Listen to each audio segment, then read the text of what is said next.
Cordial saludo a todos los amigos que siguen el canal del Centro Cultural Cruzada. Siendo aprobado en primer debate el proyecto Ley Integral Trans, que entre otras prerrogativas establece la educación libre de discriminación con garantías para que niños, niñas y jóvenes trans accedan al sistema educativo sin violencia. Es un proyecto que nos preocupa y en ese contexto tenemos ahora el privilegio de entrevistar al doctor Camilo Noguera, decano de la Facultad de Derecho de la Universidad Sergio Arboleda y autor de un importante libro suyo que apenas va a dar a luz próximamente para el público en general. El libro se llama Adoctrinamiento en Género en Colegios, invalidando la narrativa. El libro promete ser muy esclarecedor en el campo académico, especialmente para que los padres de familia comprendan las narrativas y enfoques de género y sepan identificarlas en los referentes currículos, planes de lectura y actividades extracurriculares de los colegios de sus hijos y tengan las herramientas y conocimientos conceptuales y jurídicos suficientes para actuar cuando sus hijos sean expuestos sin su consentimiento a tales tendencias ideológicas, tanto en colegios públicos como en los colegios privados, laicos, católicos y católicos confesionales.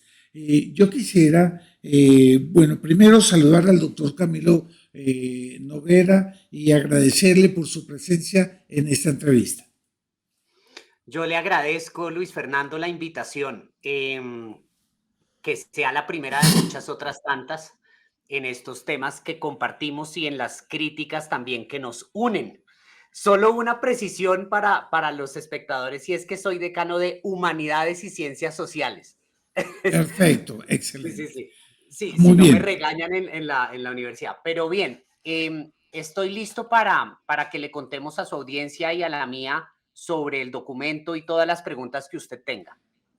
Claro que sí, tengo unas preguntas aquí, doctor Camilo, que creo que pueden ser de mucho interés para el público que acostumbra a oírnos y para poder difundir esto a modo de un esclarecimiento a la opinión pública en general. La primera pregunta que queremos hacerle es la siguiente. ¿Por qué escribir un libro sobre adoctrinamiento de género en colegios? ¿Acaso qué está pasando en los colegios en este momento?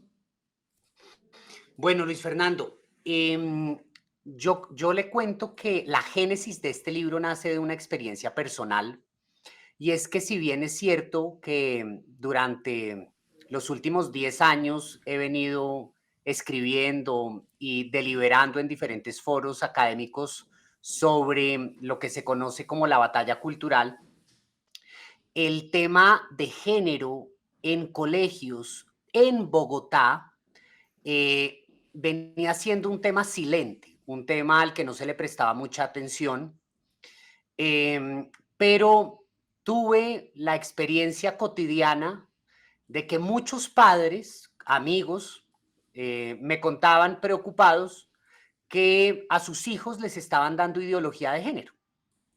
Esto es un fenómeno que sabemos ocurre en colegios públicos, pero lo que no se sabía es que también en los privados casi que comparten el currículo. Y yo mismo experimenté esto con mi familia. Encontré que en las clases de educación sexual integral, los materiales de estudio que utilizan para hablar de educación sexual integral, en rigor, son dispositivos ideológicos que conducen tendenciosamente hacia las narrativas y enfoques de género, con expresiones como la siguiente, que se le ponen, quiero enfatizar esto a niños de 8 años, videos como el siguiente, dicen, los colores no tienen género, los deportes no tienen género, luego tú tampoco tienes por qué identificarte con tu género. Puedes cambiarlo, puedes explorarlo. Imagínese esto en un niño de 8 años de edad. Cuando empecé a ver esto, empecé a notar que la población de padres de familia podía categorizarse, clasificarse en algunos grupos. Esto lo cuento en las primeras páginas del libro. Está un grupo mayoritario, que es el grupo al que no le interesan estos asuntos. Son unos padres de familia que reconocen que estos asuntos para ellos son bagatelas y no le prestan atención. A ellos solo les importa los resultados académicos, pero no las orientaciones de la personalidad. Hay otro grupo de padres de familia que está en desacuerdo con la ideología de género, intuye que algo está mal, pero por temor a la censura social no dice nada. Y este es un grupo enorme, ¿no? Ellos tienen temor de que si se pronuncian contra estas tendencias puedan ser cancelados socialmente, puedan ser ridiculizados, caricaturizados, o incluso puedan las instituciones educativas tomar medidas contra sus hijos. Ese es el segundo grupo. Hay un tercer grupo de padres que también rechaza la ideología de género, que no le interesa la censura social, pero que no tiene los argumentos para combatirla. Y estos padres me han preguntado en diferentes escenarios, pero ¿cuáles son los argumentos para invalidar estas narrativas? Porque son narrativas que se presentan como correctas, seductoras, que suenan muy bien, ¿no? Hablar de equidad de género suena muy bien, de perspectiva de género suena muy bien, pero cuando uno quita eso con el limpiabrisas, quita todo ese polvo y esa agua y ve lo que hay detrás, pues encuentras una agenda, ¿no? Hay otro grupo que es un grupo minoritario, pero que hace mucho ruido, ¿no?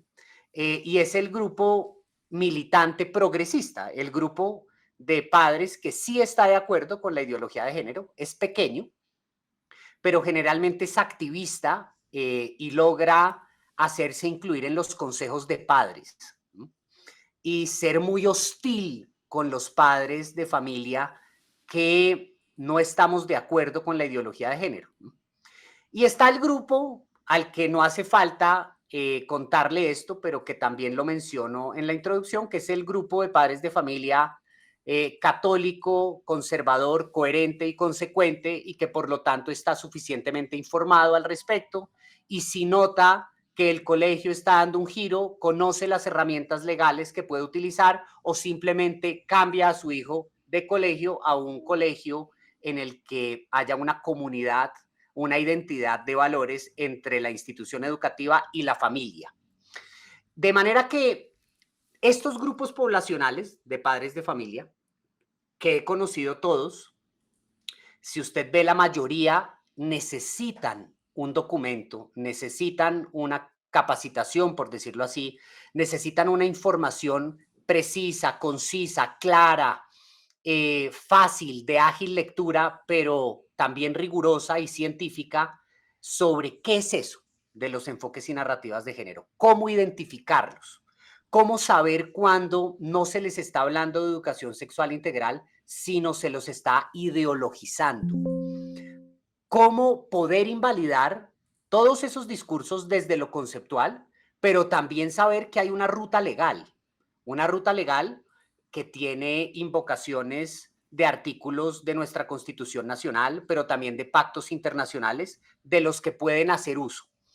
De manera que esa es un poco la génesis de este libro, la razón de ser de este libro, y a la última pregunta que usted me hacía de ¿acaso qué está pasando en los colegios? Bueno, lo que está pasando es que están adoctrinando en género a los niños y los están adoctrinando con la sombrilla de la educación sexual integral. Impresionante eso y además muy buena percepción de la realidad tiene usted, doctor Camilo. Hay que destacar que géneros es un término muy surrealista y no hay que caer en los engaños de Simone de Beauvoir, que percibe una cuestión cultural.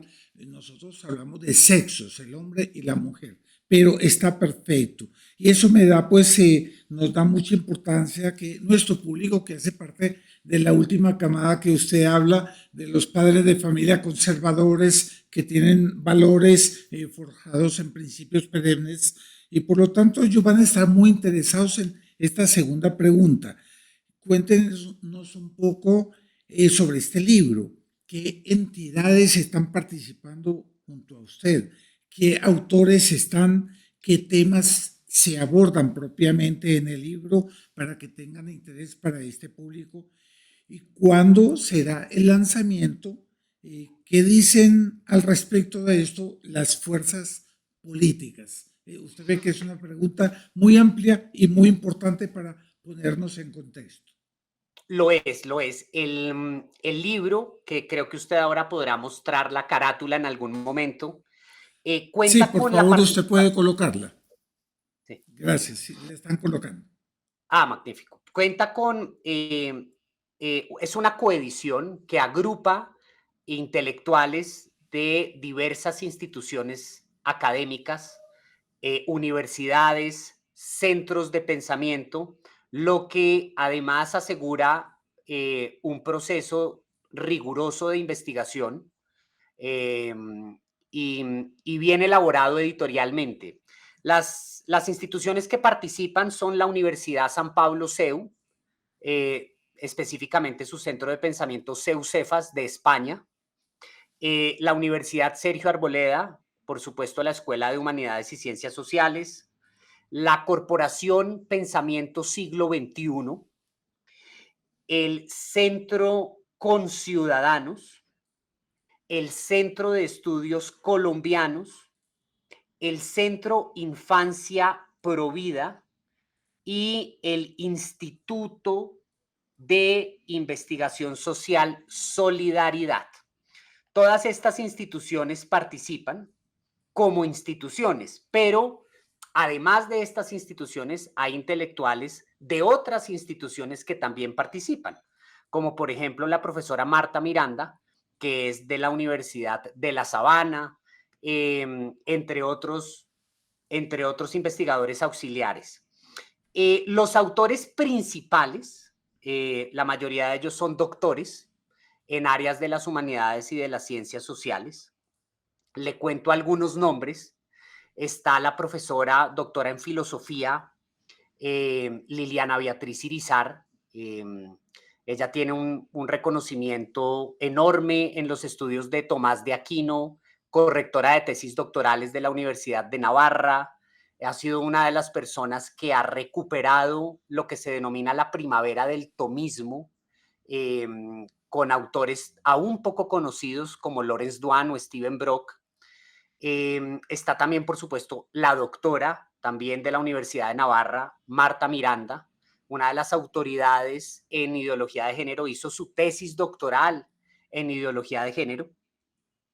Están abogados del Centro Conciudadanos que escriben concretamente el capítulo sobre la ruta legal que pueden seguir los padres de familia.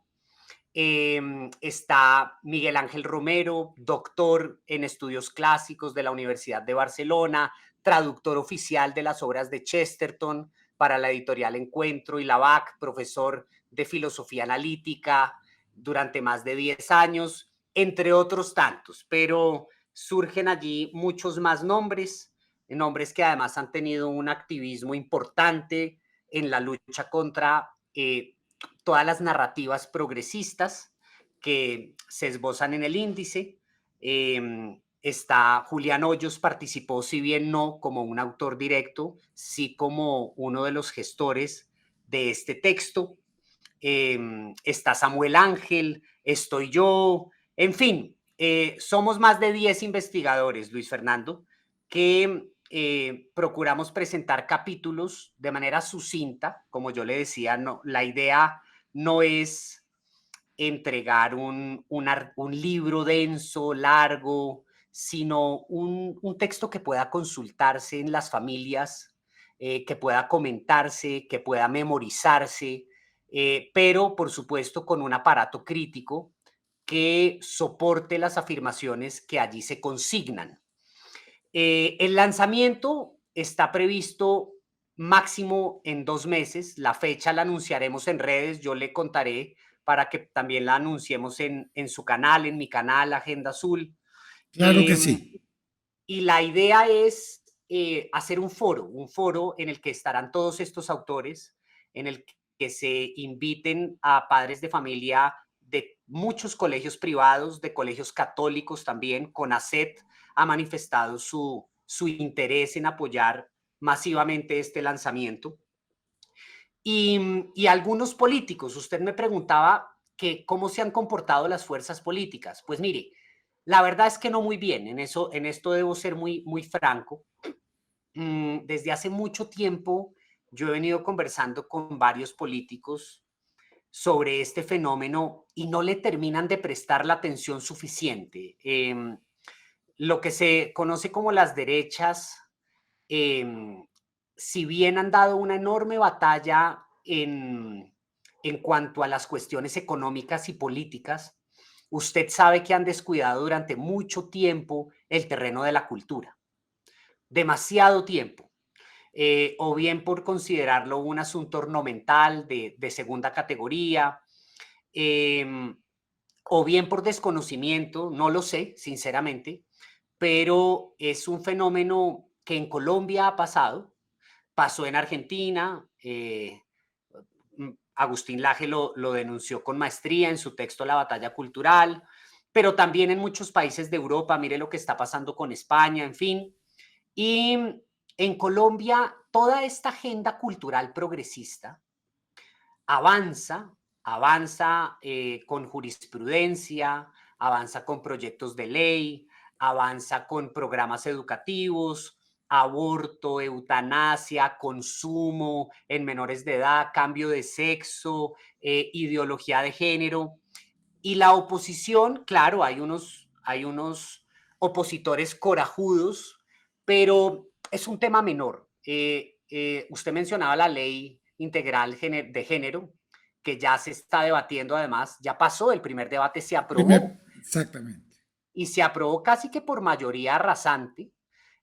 Hubo una oposición muy pequeña, ahí se opusieron Hernán Cadavid, José Jaime Uzcategui, entre algunos otros, pero no se le ha prestado el tema suficiente. Si usted me lo pregunta a mí, este debería ser un tema central. Las fuerzas políticas conservadoras y cristianas, vale decir católicas, protestantes, evangélicas, todas, deberían estar teniendo el tema de la ideología de género en el centro de su combate, porque son millones, millones de niños que todos los días serán minados con lo que usted ha contado muy bien en otros programas, que es tendencialmente, ¿no? Es la revolución tendencial, Luis Fernando.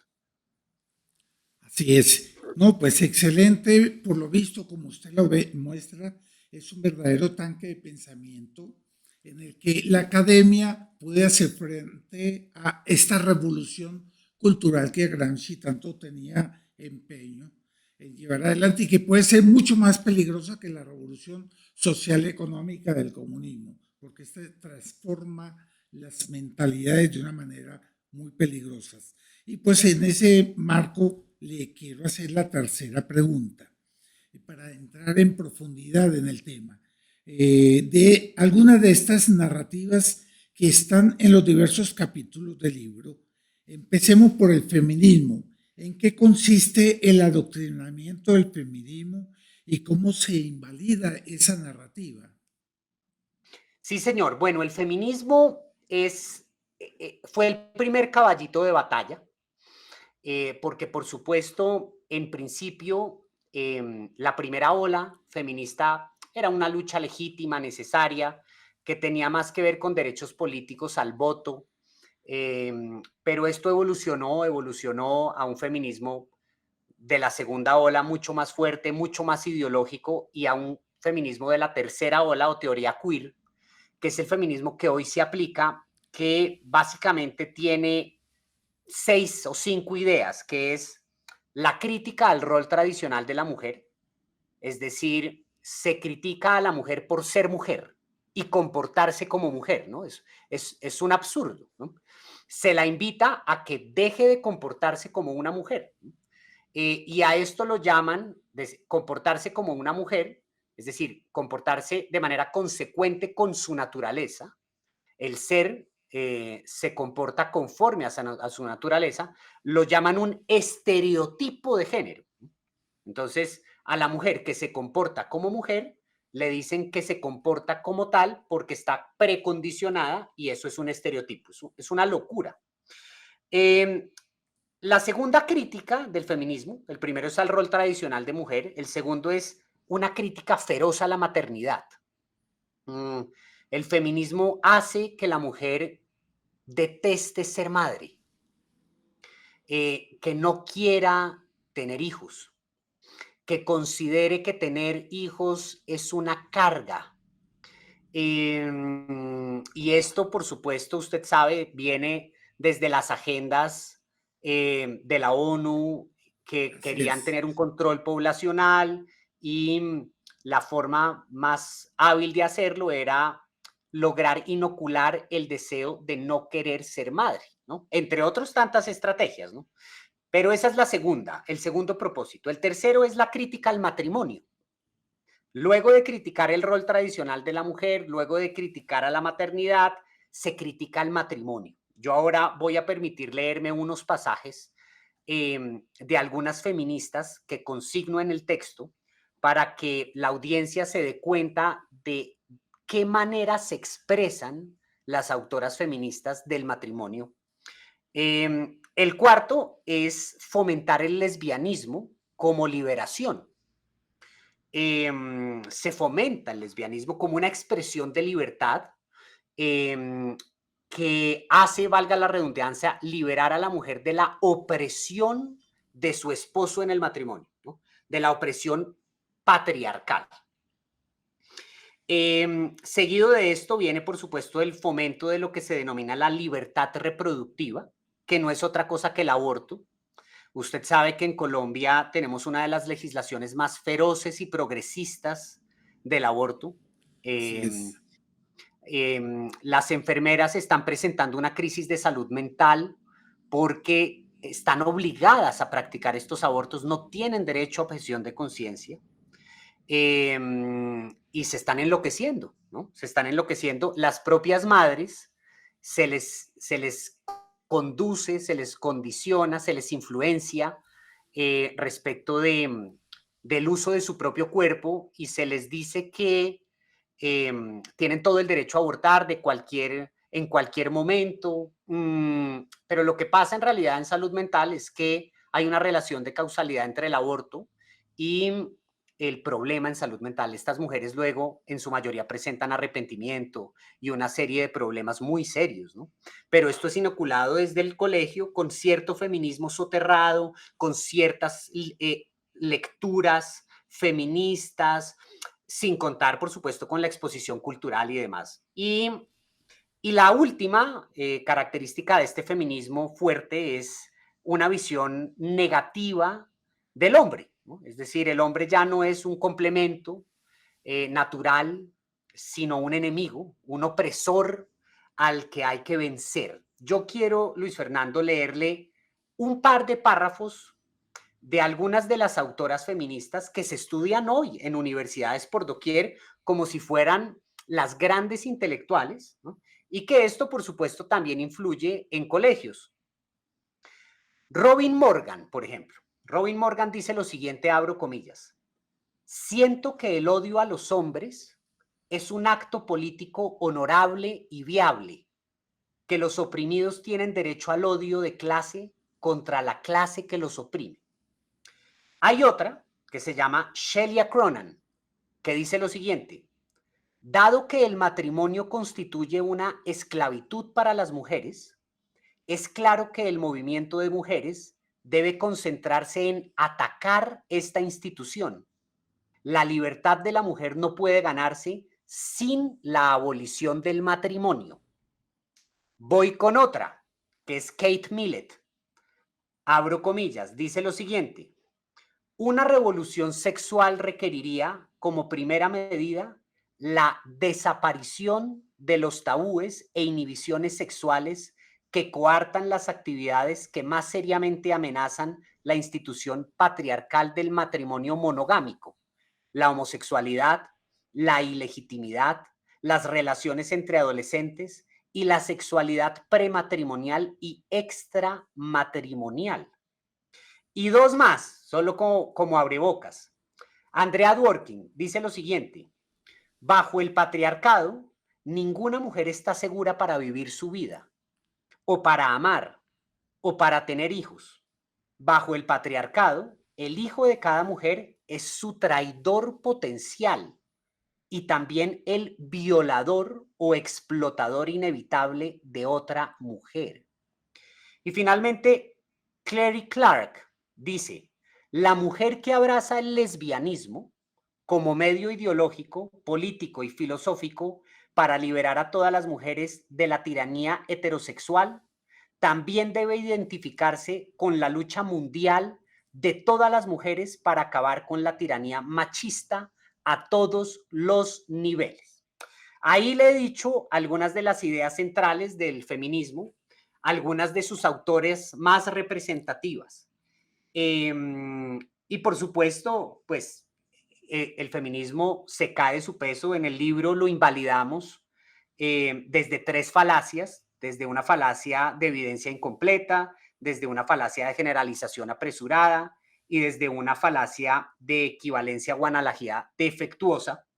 Pero además de eso, mostramos que el único feminismo legítimo, el verdadero feminismo, ese sí feminismo, en tanto que realza la dignidad personal de la mujer, es el feminismo de la complementariedad, el feminismo del don maternal. Eh, lo que hacen con las mujeres es muy perverso, porque en metafísica hay un precepto que dice: la corrupción de lo mejor es la corrupción de lo peor. Esto quiere decir que lo que está ontológicamente concebido para ser lo más alto y lo más perfecto, que es la mujer, porque es dadora de vida, cuando se corrompe de la peor manera. Y esto es lo que se hace cuando se le dice a las niñas, cuando se les habla de machismo, de patriarcado, de liberación, de relaciones extramatrimoniales, y cuando se normalizan estas conductas.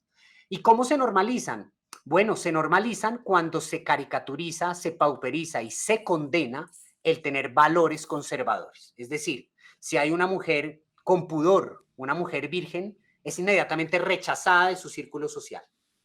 Si hay una esposa fiel, es objeto de burla por su otro círculo. Si hay una joven cuyo sueño es ser mamá y tal vez estar en labores de casa, que son las más difíciles, también se ríen y también la denigran, ¿no? Y empiezan a entregar una serie de lecturas de heroínas que generalmente se caracterizan o destacan por tener una orientación sexual específica, es decir, heroínas transexuales o demás, que vituperan todos los roles tradicionales. Entonces, este es como un abrebocas del capítulo feminismo. Es impresionante, doctor Camilo, esa narrativa de odio que el feminismo muestra y en la que ellos afirman todas esas falacias, porque prácticamente es una construcción de falacias, no es más. Pero todo eso nosotros lo hemos sufrido. Acá en Medellín hemos tenido varias ocasiones en los días 8 de marzo. Tenemos que enfrentarnos de manera pacífica, pero haciendo anillos de defensa de la iglesia San Ignacio, amenazada con ser incendiada y destruida por el odio de las feministas. Y hemos topado, usted no se imagina, doctor Camilo, el odio de esas mujeres, pero es una cosa que llama la atención y que impacta profundamente. Bueno, entonces, usted también a horas tantas habla del Queen, de toda una serie de lenguaje, de terminología, toda ella inclusiva. un lenguaje inclusivo. ¿Usted quiere explicarnos un poco qué es eso y cómo se puede invalidar ese lenguaje inclusivo? Claro que sí. Mire, la forma que parece más inofensiva de normalizar todas las narrativas y enfoques de género es el famoso lenguaje inclusivo, que no es inclusivo, sino más bien excluyente de la normalidad. Y aquí ya saltarían los progresistas Foucaultianos a decir que por qué utilizo la categoría de normalidad, ¿no? Porque ya nos han hurtado, nos han robado hasta las palabras que desarrollan el sentido común. Pero el lenguaje inclusivo, su avance es tan estrepitoso que la Real Academia de la Lengua ha tenido que pronunciarse no una, sino varias veces al respecto, explicando que estas derivaciones que se están haciendo ahora de plurales femeninos y demás son artificios extralingüísticos que perjudican la economía del lenguaje y que en realidad responden a categorías ideológicas, ¿no? En las instituciones educativas, usted lo habrá vivido seguramente, bueno, también en las empresas y en la política, en el Senado, en el Congreso, pero en los colegios, que es el tema que hoy nos convoca en su programa, ya saludan buenos días todas, todes y todos, ¿no? Así es. Entonces, los niños se confunden, ¿no? Se confunden, casi que tendríamos que reescribir toda la literatura desde la Biblia en adelante, ¿no?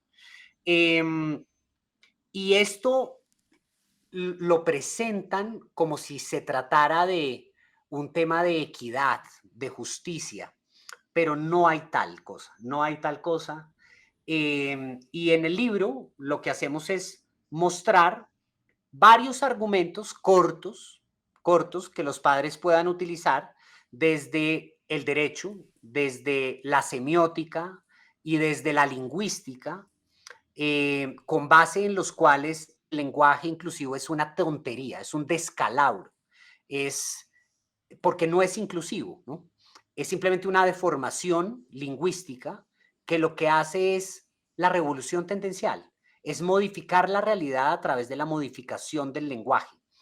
Eh, Sobre esto también escribí un artículo en Semana, lo pueden encontrar, eh, Todes contra el diccionario, lo titulé, lo encuentran fácilmente en la web, y también hago un recuento extraído muy del libro, este capítulo lo escribí yo, que da un abanico suficientemente claro eh, acerca de por qué el lenguaje inclusivo es una tontería, es una ridiculez, pero no ingenua, sino peligrosa.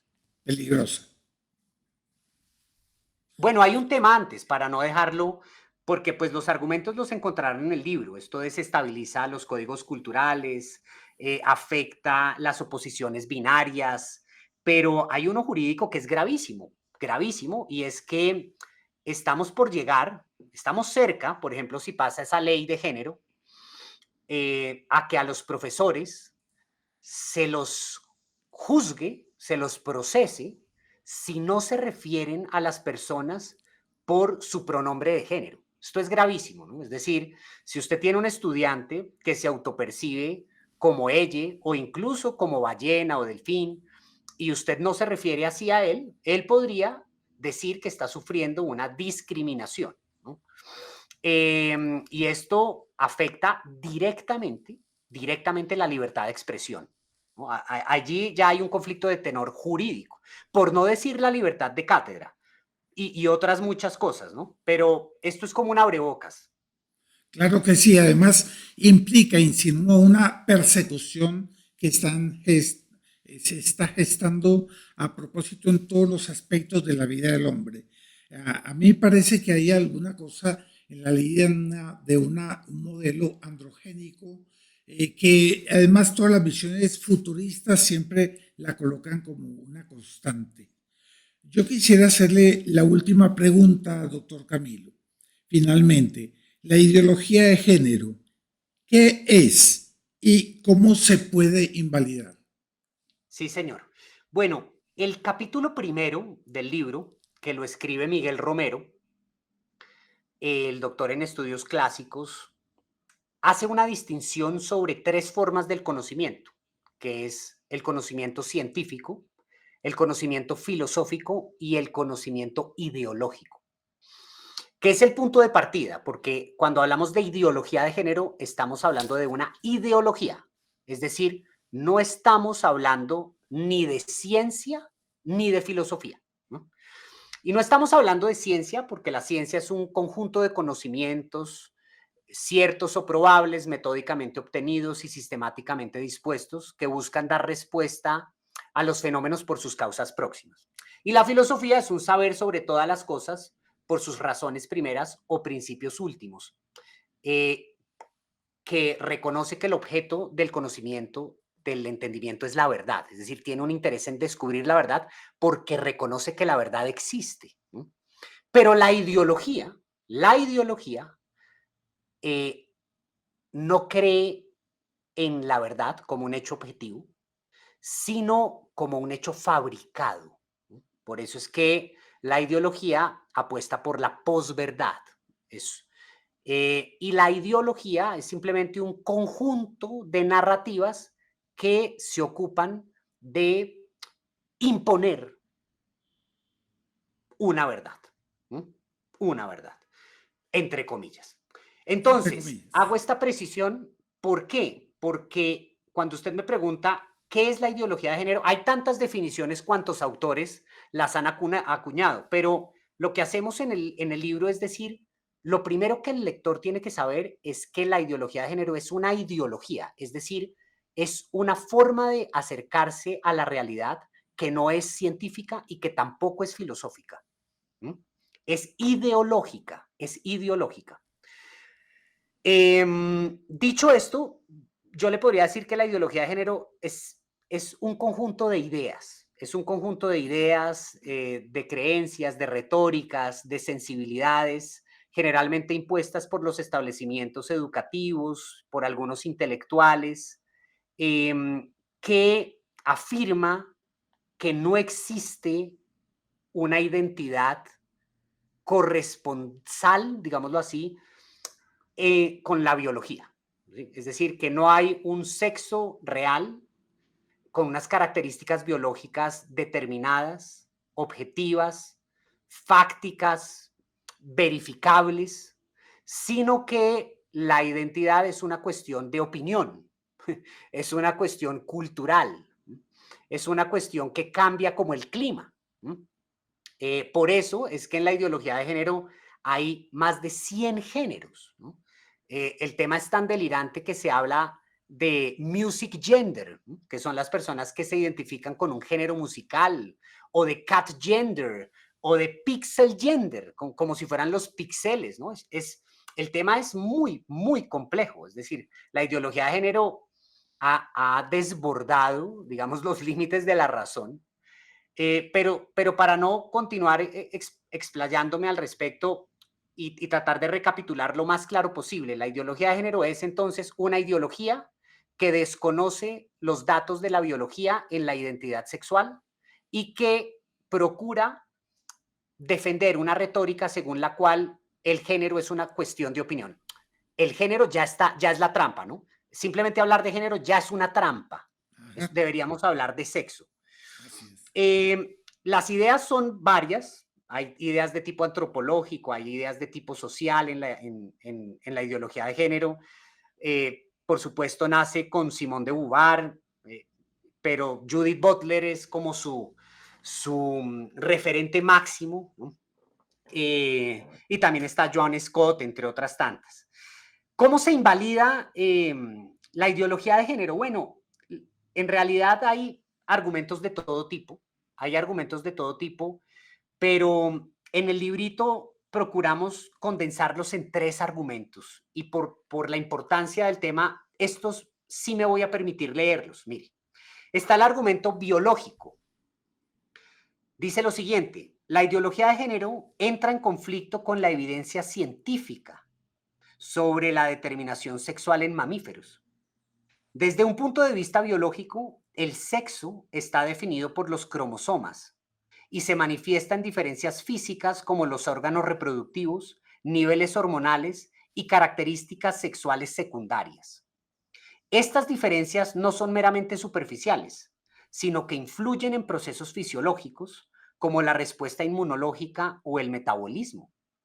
Ignorar estas realidades biológicas puede llevar a políticas o prácticas, como en la medicina o el deporte, que no consideren estas diferencias, resultando en inequidades o riesgos para la salud. Hay otro, que es el argumento neurocientífico, es decir, la relación entre sexo y cerebro. La ideología de género, que postula que el género es una construcción social completamente desvinculada del sexo biológico, contradice la evidencia neurocientífica que demuestra diferencias estructurales y funcionales entre los cerebros de hombres y mujeres. Estudios de neuroimagen muestran que los cerebros masculinos y femeninos presentan variaciones en el volumen de materia gris y blanca, así como en la conectividad de regiones como el cuerpo calloso, influenciadas por las hormonas sexuales durante el desarrollo prenatal. Por ejemplo, los hombres tienden a tener una ventaja en tareas espaciales debido a un mayor desarrollo de áreas parietales, mientras que las mujeres suelen destacar en habilidades verbales y emocionales vinculadas a una mayor densidad en regiones frontales. Estas diferencias, aunque con variabilidad individual, indican que el sexo biológico moldea el cerebro, afectando el comportamiento y la cognición, lo que desafía la idea de que la identidad de género es enteramente fluida o independiente de la biología. Y un tercero y último, que es el argumento social. Socialmente, la ideología de género puede generar tensiones al imponer una visión subjetiva de la identidad que choca con normas culturales y prácticas establecidas basadas en la realidad del sexo binario. Por ejemplo, la insistencia en que los espacios segregados por sexo, como baños o refugios para mujeres víctimas de la violencia, se abran a personas según su identidad de género autoproclamada, puede comprometer la seguridad y privacidad de las mujeres, quienes históricamente han necesitado estos espacios para protegerse de la violencia. Este tema ha salido de control en varios países. Recientemente Inglaterra, su Tribunal Supremo, profirió ya un fallo sobre esto, pero también muchos países, Hungría, Polonia, Estados Unidos, están notando que la ideología de género y su normativización, su imposición y avance reglado y juridificado, pues está afectando los deportes, está afectando la integridad de las mujeres, especialmente en los baños, y muchos otros escenarios sociales, ¿no? Eso es como un resumen, Luis Fernando, pero al poder leerle estos breves pasajes, usted podrá notar, y seguramente también quienes verán el programa, que es un libro sencillo, corto. Los argumentos son de un párrafo, pero es contundente, es claro. Maravilloso. Yo creo que va a ser de grande utilidad porque aquí el aporte académico está viniendo de encuentro a ese avance en el campo jurídico, en la política, con el proyecto de ley trans. Y creo que va a haber en nuestro público un grande interés y desde ya una grande expectativa por el momento en que usted nos informe del lanzamiento oficial del libro, el cual de alguna manera quisiéramos mantener una cobertura por interés de esto que es tan importante para nosotros, porque implica no solamente un aspecto cultural, sino también como católicos un aspecto moral muy grande, un grande riesgo de toda esa pérdida de nuestros hábitos inspirados en la cultura católica.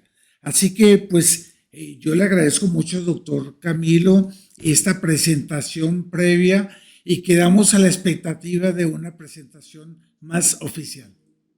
Muchas gracias a usted, Luis Fernando. Hubo un único detalle que se me escapó y que es importante anunciar, y es que la sensibilidad que está detrás de todas las narrativas y enfoques de género, es decir, del feminismo y la teoría queer, del lenguaje inclusivo, de la ideología de género, de la destrucción de la familia y de algunas otras narrativas de las que no me ocupo en este libro, pero que también son progresistas, como el decolonialismo, el indigenismo, entre otras tantas, el transhumanismo. tienen una cosa en común y es que son cristianofóbicas. Así es. Son cristianofóbicas. Yo le agradezco enormemente la invitación. Centro Cultural Cruzada será uno de los invitados especialísimos al lanzamiento del libro y este programa, vale la pena anunciarlo desde ahora, estará tanto en su canal como en el mío, en Agenda Azul, y seguramente lo profundizaremos más adelante. De nuevo, muchas gracias, Luis Fernando. Perfecto, muchas gracias a usted también y un cordial saludo. Hasta luego. Muchas gracias por acompañarnos hasta el final del video. Recuerde que también nos puede encontrar en Facebook e Instagram.